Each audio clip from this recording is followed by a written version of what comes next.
Like, there's only so much bra and panties matches you can see before you're just like, okay, I'm done. It's great, but I need something more. I don't know about you. Every Saturday night for me is a bra and panties match. Woo! You had it hanging down at Shaboom's over in Stone Park or something like that? That's right. It's car con carne. Let's eat in the car. It's car con carne. And now here's the star of our show, James Van Alstyne. It is the world's only food podcast recorded in a car. That car is my Mazda 3. I'm James Van Alstyne.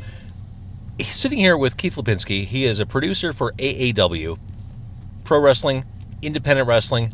I love AAW shows. Well, thank you. We love you. So, and we're sitting in a car in Park Ridge right now eating food. This is the American dream we're living right now, James. You know, it kind of is. We're sitting here on a really bitterly cold Chicago night. It's like my car says it's 10 degrees outside. The wind chill's probably right around 0.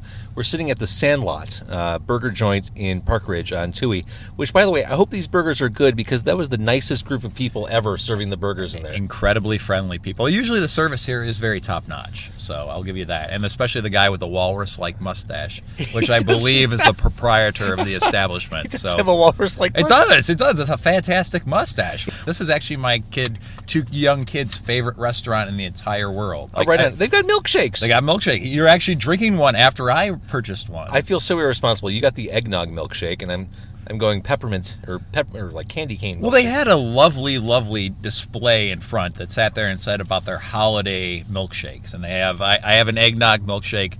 James, you have the candy cane. It looks quite good. All right, so before we start talking wrestling, I got the 2x2, or 2 and 2, 2 meats.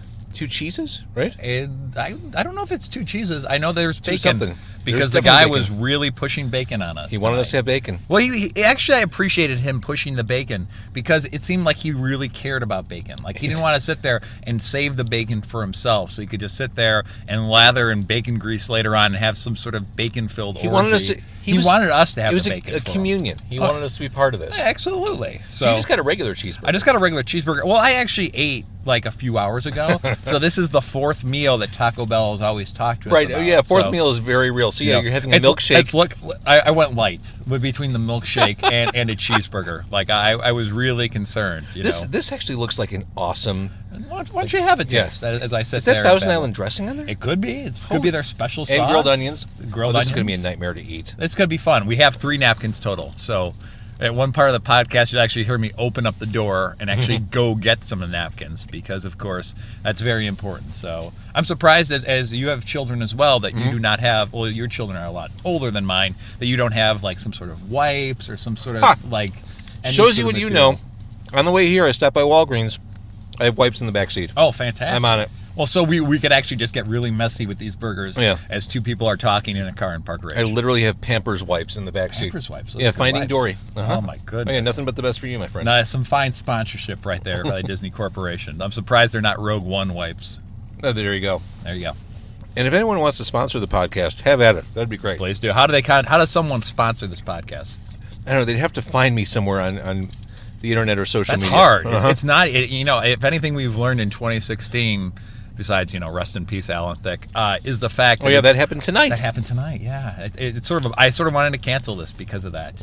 Honestly, when it comes to 1980s TV's dads, he was easily a role model. Like, there's so many times where I feel myself discipline my kids. I'm feeling like Jason Seaver would be very proud of me here.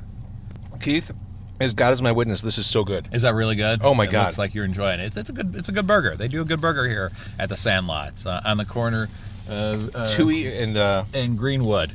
Yes, I've lived here 6 years, and I actually had to turn just to make sure I had the street right. Yeah, so it's just west of Cumberland, maybe?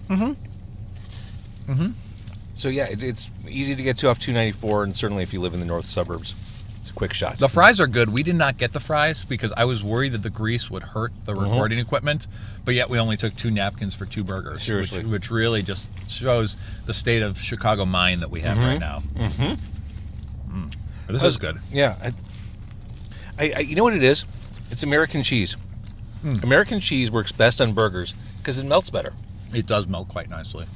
Cheddar is delicious, but American cheese, when it gets all melty, There's definitely There's nothing a feel like it. to it. Uh-huh. It's a good feel. yeah, this is a darn good burger. Mm-hmm. Good call. You know, I'm sure you've been to Superdog multiple times. Like, that's the other place that, you know, I basically just thought when you said to come on your podcast here and eating fast food in cars, I was thinking the places that were close enough here. And there's this place in Wally's up north. So when you mentioned Sandlot, I was like, oh, yeah, it's a done deal. All right, let's talk wrestling. Let's talk the wrestling. So, all right, before we go any further, if you're listening to this podcast, and it happens to be the month of December 2016, the 30th of this month is the next AAW event. And the specifics of that are? That will be AAW at 115 Bourbon Street in beautiful Merrionette Park, Illinois. Which is run by a puppet government. What really? That's Merrionette Park. I see. I go down there, 11, 12 times a year for shows, and I go in Merrionette Park. We create wrestling magic, and then I leave very quickly. So then I usually have a lot of wrestlers from out of town who get amazed by driving by the White Castle because it's almost like a foreign delicacy to them. So And yet they're going to be flying the next morning, but yet they'll still have the White Castle. I passed the White Castle on the way here. Take the kids to meet Santa this weekend at White Castle. That's a real thing. Really? Out of all the places to see Santa, the White Castle is some... That's a bad holiday, dude. But I mean, the White Castle is delicious, though, so it evens out. So, but yeah, we are running there. Tickets are available at aawrestling.com/tickets right now, and we also are running again January 7th in our second home, which will be the Knights of Columbus in beautiful LaSalle, Illinois. It's about 90 minutes west of here, and they love their wrestling there. Okay. So the crowd is in a lot of locals, and this will be the first AAW show there. There was a company running there for a number of years called Dreamwave, and the person running Dreamwave just decided he had enough, and so we're taking over the reins there and sort of trying to keep the shows sort of in his philosophy, where we'll usually bring in a big special guest. John Morrison, or John Hennigan, wherever you want to say his name, and his friend Talia will actually be at that show. So that's a big show coming up. So I wanted to make sure I mentioned that as well. I'm embarrassed to say it's been a while since I've been to an AAW card. Okay. Last one I was at, Samoa Joe headlined. Now you can't turn on TV without seeing him everywhere. I mean, when I look at some of the talent that we've had this year, we've had people that have gone on. Drew Gulak, who was on a number of our shows this year, recently started with the WWE. Mustafa Ali just started with the WWE as well. So it's a very interesting time in independent wrestling, because a long time ago, independent wrestling was sort of seen as, guys that wanted to get in there and have wrestling matches and have really good wrestling matches. Now it's seen as being sort of a stepping stone, sort of a, AAA ball club to the major leagues. And it's been interesting, because we've had a number of people that have definitely gotten interest from the big companies out there. So it's been a fun year, and we've had since that last show you were at with us, which I always think probably Hell and Had No Fury at Berwyn, I believe, which was Samoa Joe versus Josh Alexander. I believe so. Since that time, Joe, of course, is now in WWE. Was a two-time Next champion, I believe, or maybe one time. And so he's gone on to beautiful, beautiful things. And just the talent, we've definitely had some talent that's gone. We've had some talent that stays, and we've definitely have such a wonderful pool of talent. Like, some of the best wrestlers in the world are coming to Merrionette Park, are coming to Berwyn, are coming to LaSalle, Illinois. So it's been a really, really fun year. And we've had our biggest crowds. Like this year, our average attendance has been marvelous. Your old friend Jim Lyman would be incredibly proud of the stuff that can't we've even done this imagine. year. Oh, he'd be beside himself. Like, you know, Jim was a Chicago guy that loved Chicago. Like, when I think of Jim, I always think of, if Chicago was a person, it would have been him. Big, boisterous, willing to talk, willing to bust balls. And, like, I think Jim would have had a fantastic year this year, just to see the progress that we've made, where we became sort of a, you know, that promotion that runs in Chicago to the promotion that everyone's talking about that knows that's running in Chicago right now. So Completely agree. And yeah, he was very proud of everything at AAW up until that point. As he should be. He was honestly the public face of our company. Mm-hmm. So, like, now it's me. So sorry, AAW. Sorry. That was a horrible Letterman cackle. It's because of this milkshake, by the way. Like, My milkshake is so good. I'm trying to drink fast so I can talk, but in the process, I've got this like thick saliva just building. It's not. Yeah, No. it's really like, we should have asked for like a water chaser or something like that, or maybe Yeah. I could squeeze some wipes out just as a beverage. Just Like, why don't we just try to eat buns? Just how many buns? Like, you asked for a 6-pack of buns? Yes. You don't think they would give that to us here at the Sandlot? Well, they're very friendly. All right, so back to AAW. Mm-hmm. You started to mention something along these lines, and I believe there's a similarity between wrestling and music. Oh, absolutely. You've got your major label bands, the big successful bands, but then there are the people, the cool kids know, yeah, the indie stuff is what's really interesting. I want to be there to see this band that's going to change my life. I want to be there to see those wrestlers who maybe the people of America don't know by name yet, but who I can, you know, you go to one of these shows, one of these AAW shows, and there is so much enthusiasm and passion in the audience. Oh, yeah. It's like the kindest prison yard you've ever been to. Except they're a lot more drunk. Like, not the prison yard, but the AAW shows. So don't forget to tip your bartenders, especially Jay at 115 Bourbon Street. Your assumption on music and wrestling is very spot on, James, just because of the fact that it is sort of like, I see it when I was in college, which was, I don't want to date myself, but a very long time ago. I was heavily involved in the punk scene, and there would be bands where you'd sit there and say, in a few years, they're going to be something or be Sure. somebody. And there's going to be bands that'll be like, oh, wow, I'm glad no one knows about this band but me, because I don't want them to be successful. Let me rephrase that. I don't want them to be that level of success. I want them this to be your little all myself. secret. Exactly. Exactly. You know? And I think AAW is sort of like that. And I think the world of wrestling operates a lot like that, where it's sort of a, we at AAW try and get the best up-and-comers that are out there right now. Like, there's a guy from Ohio by the name of Desmond Xavier who's marvelous, just incredibly agile, just a marvelous pro wrestler. And we've been having him do several matches up against bigger talent to get that experience, sort of like a trial series, where we have guys that have been there for a while. Would you say you're trying to put him over? Is that what you say? No, what I say is what we will do is we'll have him. It's a Japanese thing, and I'll veer off topic here for a second. In Japan, with pro wrestling, if there's a young guy that their company wants to make someone someday, they'll sit there and do something called the blank wrestler's name here trial series, where it'll be mostly matches where you'll know that they'll lose, but they'll show so much fighting spirit and effort that they'll actually be something somewhere in the future. Interesting. Yeah, it's fun times.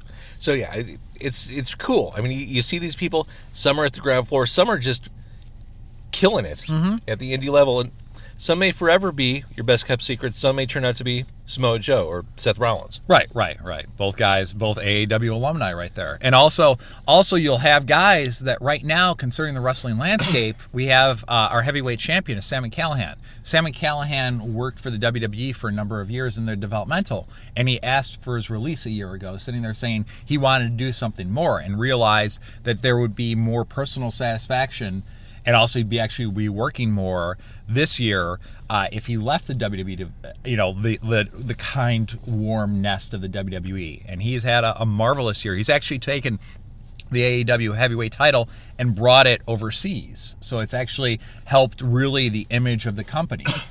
Between that and also AAW is available right now on a number of on-demand services. We have our own on-demand service at aawondemand.com, and we also partner with the High Spots, which is a DVD and MP4 distribution service. So the name of AAW definitely has become...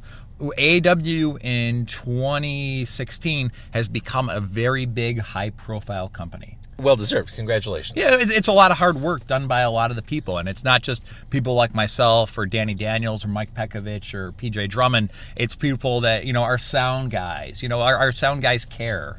Our sound guys. We had a guy by the name of Dave from Reckless Records who had a wonderful music mix. At our last show, which was the Windy City Classic, what was held in Logan Square Auditorium, where we had 502 people jam-packed, standing room only, and it just creates such a wonderful atmosphere. I love running that building. The owner was like, why don't you run every show here? The atmosphere is wonderful. People are buying beers left and right. And I'm just like, well, you know how much you pay for rent, right? Okay, there you go. So... But it's been a fun year. I mean, we have places that we like to run in Chicago at Logan Square. We're going to be running Joe's, which isn't that far away from here, in I believe April. Joe's in Rosemont. Yeah, Joe's in Rosemont. So they're going to be putting away the country music for a few hours, and they'll be putting on some AAW music. So that's fantastic. It is. It's a lot of fun, especially for me, who does a lot of the logistics of picking people up from the airport and getting them to the show. That's very convenient for me. So, and I bet heading toward the end of December, that comes with some stress.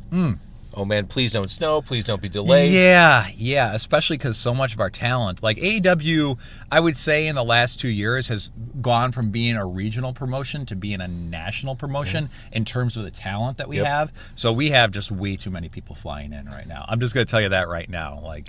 Well, so, and this is an interesting point because unlike, say, the WWE, you have a roster that is probably, in some respects, in flux. You have guys who... they can't 100% commit to AAW. They're doing other things. So I'm sure it's hard to build storylines. I'm sure it's hard to build champions knowing that, okay, this guy may want to do XYZ down the road. Right, of course. And that's something that we just have to deal with. We just have to sort of be committal with the guys that we have and know when they're going to be back and at least figure out a plan for them, per se. But yeah, it is sort of hard because you think of it, these wrestlers are all independent contractors, and some of them, in some cases, have contracts that say you need to be here on these days, and they might not necessarily know what days those are. We have a number of our talents who work for Lucha Underground out in, when they tape in California. Hey, am I allowed to say that I love Lucha Underground? You're absolutely allowed to say. This is America, James. Damn right it is. Just because Trump's president, that doesn't change anything. Or president-elect. I didn't want to somehow disrespect AAW by talking about another independent company.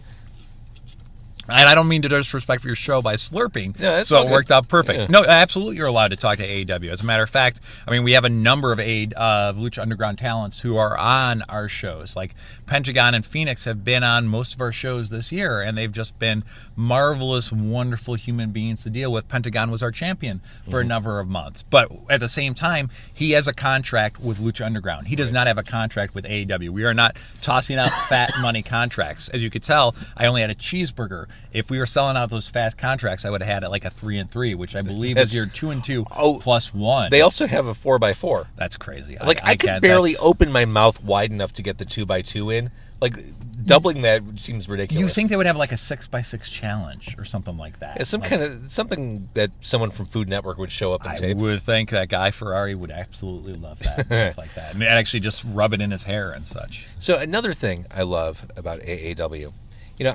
You talked about not wanting to date yourself. I'll go ahead and date myself. Please do. I remember growing up in the Chicago area. As a kid, I'd watch All-Star Wrestling on Sundays. It was the AWA show. And I'd go to the UIC Pavilion. Once a month, they'd have the AWA cards there. They were awesome. And what I liked about them was the matches were long. They were athletic. You didn't see some of the athleticism you're seeing today, but it felt like... For that time, they were probably pretty athletic as opposed to kick, punch, slam, finger point of doom. Yes. Hulking up, whip in the corner, big boot, leg drop, 1, 2, 3. Exactly. Pose. And I'm actually doing the Hulkamania pose right now. Don't tell him that I'm not. I know this. So, I mean, but that's the kind of stuff I love. I mean, I appreciate the show and the spectacle, but I also want to see athletes perform. There is always... My wife has sort of veered away from saying it's a male soap opera because she's been to some of our shows, and she does admit that there is actually a decent amount of athleticism done during those shows. And that to me is now everything's okay with the world now that that's been said. That there's actually an athletic component, and a lot of the most athletic athletes when it comes to the world of professional wrestling, thankfully, wrestle for AAW, or at least some of the best wrestling minds and some of the best wrestling characters are here right now, and it's great. It's funny you mentioned UIC. I went to the University of Illinois at Chicago, and my first exposure with the school was going to old NWA shows there. And so when it came time to choose a college, and I got accepted to a number of schools, but I didn't necessarily want to leave beautiful Berwyn. So I was like, okay, I'll go to UIC, because at least I know there'll be wrestling there. That's fantastic. And then they stopped doing wrestling there, which really, kids, set your goals higher than old Dr. Keith did back in the day.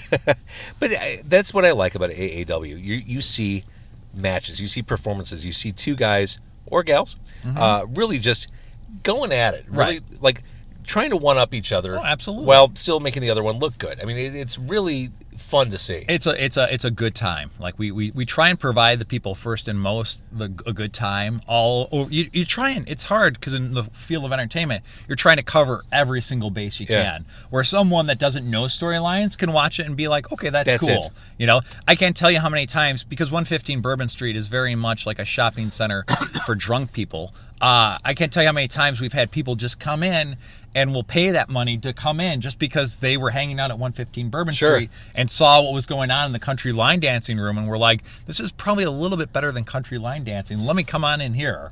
So that's true. And you brought up a good point. You don't need to know the storylines. No.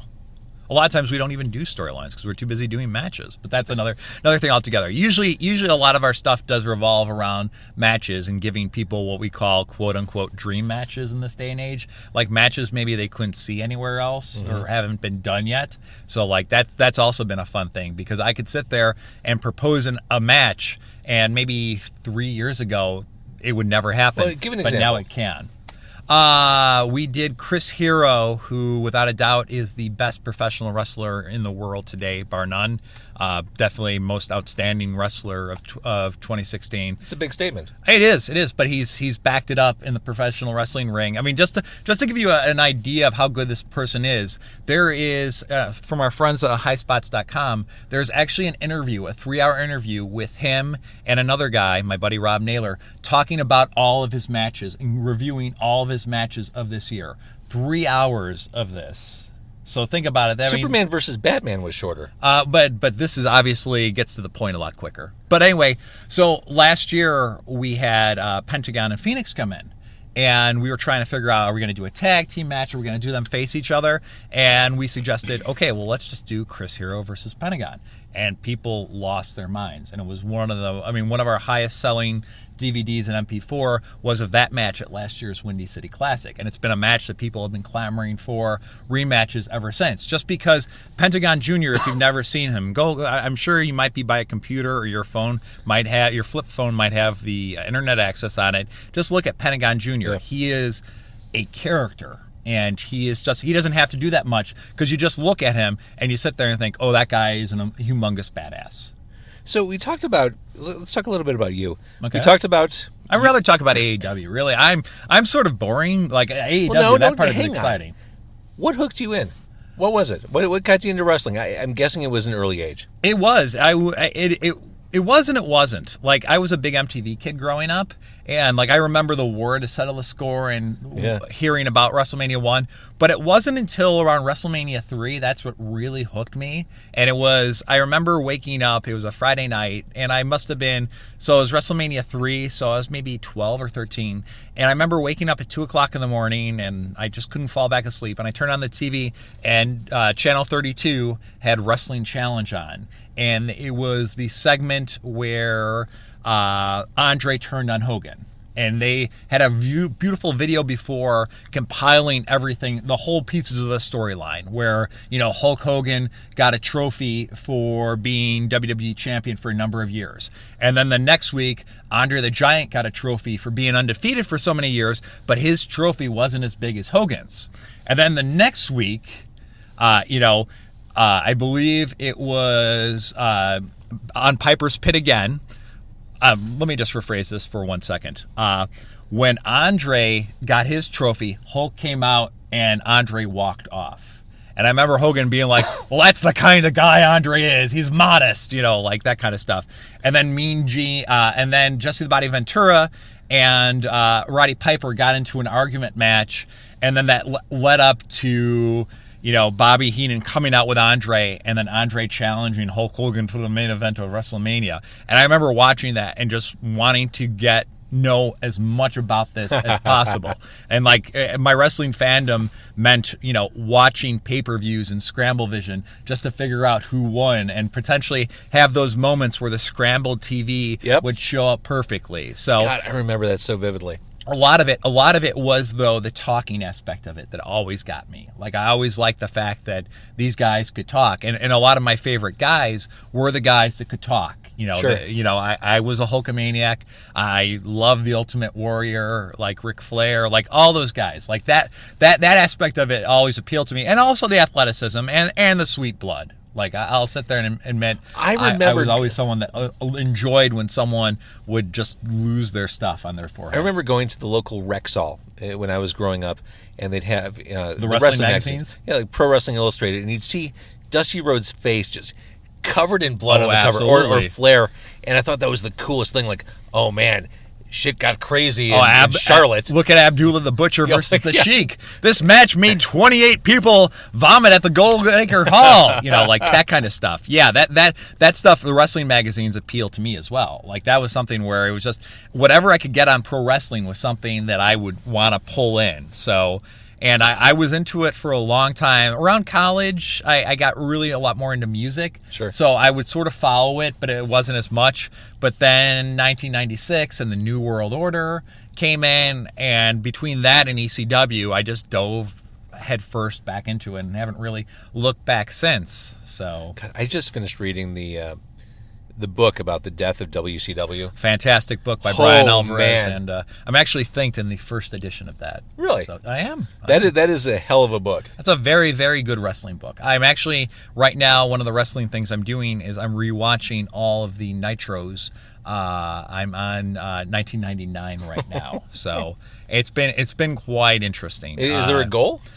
The goal is to basically entertain myself or try and see if there's And you have anything two that I kids. forgot. Well, the kids fall asleep very easy. I'm after just I saying, chug where them. do you have time to do that? I have a treadmill in my basement. Oh, there you go. And I Okay. usually sit there and can watch it on my big That- TV while that happens. So Two birds, one stone. absolutely, but it's marvelous the rank and myrrh that's involved with some of the WCW stuff in '99. I actually saw, without a doubt, the worst wrestling food fight I've ever seen in my life between two of the Nitro girls from a November, I forget the date of a Nitro, but it was absolutely awful. One of the things, though, I really enjoyed about it, they had this character called the Maestro, who was, just basically a piano player. And in one episode of Nitro, the Maestro was playing during the entire time they showed anything backstage. And they didn't really acknowledge it. They sort of would show him in the background, but he'd always be playing. So it was great. Hacksaw Jim Duggan, as a janitor, was sitting there talking about cleaning a toilet with a toothbrush. And here's this wonderful, Brahms playing in the background. So That's amazing. So it makes I basically listen, we're not on air, right? No. I know it's an old Howard Stern thing. I'm just basically trying to steal ideas from that for AAW. Oh, that makes perfect sense. So when AAW gets its own Maestro, you'll see what happens. Why not do it on the 30th? Why not? At 115 Bourbon Street, tickets available at aawrestling.com/tickets. So yeah, it's going to be a lot of fun when the new Maestro debuts. Are we past the point where women wrestlers are just eye candy? Absolutely. And I think actually this was been the year that I think the WWE realized that. So, I definitely think so. And you could just look at their women's division, the fact that it's not called Divas anymore. I was at a a family party with some old friends a few weeks ago, and one of them cornered me and was like, Thanksgiving weekend I was sick and I was watching Totally Divas. And the scene where Stephanie McMahon told them that they're no longer divas, that they're actually going to be a women's champion, it really inspired me. And I was like, if this going to inspire like a 30-something-year-old woman from Park Ridge, Illinois, imagine what that's doing everywhere. But yeah, it definitely, I mean, don't get me wrong, there'll still be girls there that will get enhanced or something like that, but they actually realize that women can, that women don't necessarily have to be in cat fights or mud wrestling matches, that women could actually go. And I credit that to girls like Sasha Banks and Bayley and those kind of names, because they've been suffering, and we've been fortunate at AAW to have girls like Kimberly and Heidi Lovelace and a number of other women talent that I think can go toe to toe with men as well. So like it's been a lot of fun to watch that actually happen on our shows as well, where it's not just something where it happens in the WWE, because in independent wrestling, women have been seen on the level as males for a long time, as it should be. It's true. And watching, let's just isolate the WWE, they would have those Divas matches, and I would just roll my eyes like, I'd check my watch, like, you were hoping to see Nicole Bass and Sable together. So it was so awful, and it was such pandering. It was, you know what? If we can, the bra and panties concept is fine. But the problem is a bra and panties match every week does not work. Just like any other type of special novelty attraction, Right. Like there's only so much bra and panties matches you can see before you're just like, okay, I'm done. It's great, but I need something more. I don't know about you. Every Saturday night for me is a bra and panties match. Woo! You had it hanging down at Shaboom's over in Stone Park or something like that? That's right. And going to the fashion show, where at least they're putting on. Show. Well, they're putting on. They keep on the pantyhose, so that's what they're fashioning. They're fashioning stockings. That's right. It's all about the nylon. That's what it's all about. It all goes back to nylon and spandex, my friend. Wow, full circle. Here we are. All right, so AAW on the 30th. The website again. AAWrestling.com. I mean, basically, if you want to follow AAW, check our Twitter, because our Twitter is constantly updated. We usually have lots of content online. Definitely sorry, I forgot how to spell there. AAW Pro on Twitter. Like us on Facebook and everything else. Like, basically, we're big on social media right now, James. Definitely check us out. But also check out, if you're in the greater LaSalle area, definitely check us out when we debut in LaSalle on January 7th. So that's going to be a lot of fun as well. Like, I'm looking forward to that, just because it's going to be AAW with some slight twinges and slight takes. I mean, we're going to definitely try a lot of crossover there, so I'm excited about that. It's a new opportunity for us. Like, this is an area where we haven't been at before, and it's something where they have a very loyal fan base, and the one thing we want to do is we don't want to kill the current existing fan base, but it should be a fun show. John Morrison on that show, and then more matches, of course, to be announced. I believe right now for the 30th we have Kimberly versus Heidi Lovelace, and hopefully by the time this is out, the promos that they cut on each other for that match will see the light of day. Awesome. And they're two of the best promos that I've been a part of this year. Like, the emotion is there, the passion is there, and that's the one thing I really like about pro wrestling, that when you do it right, like AAW, you definitely see the passion and fire there. We also have our Heritage Champion, which is sort of like our secondary title, ACH, a man that was... that's a guy I've seen a couple times. Have you? He's fantastic. Yeah, that's an athlete right there. He is an absolute athlete, and he left us a year ago because he had a contract with Ring of Honor. That contract is no more, and he will hopefully be on any show that has AEW's name on it in 2017. ACH will be part of, and he'll be facing our Heritage Champion AR Fox in what should be just an off-the-wall bonkers match. Bonkers and ridiculous both at the same time. So much fun. Well, I'm going to see you there. You're going to be there? Absolutely. Please do. Please come. Please have everyone listening to the show. They should buy a ticket. I'm kidding. No, I agree. Let's all hang out and watch the show together. Let's all try and enjoy professional wrestling. It's so much fun. Thank you so much for jumping in the car. Oh, not a problem. This was fun.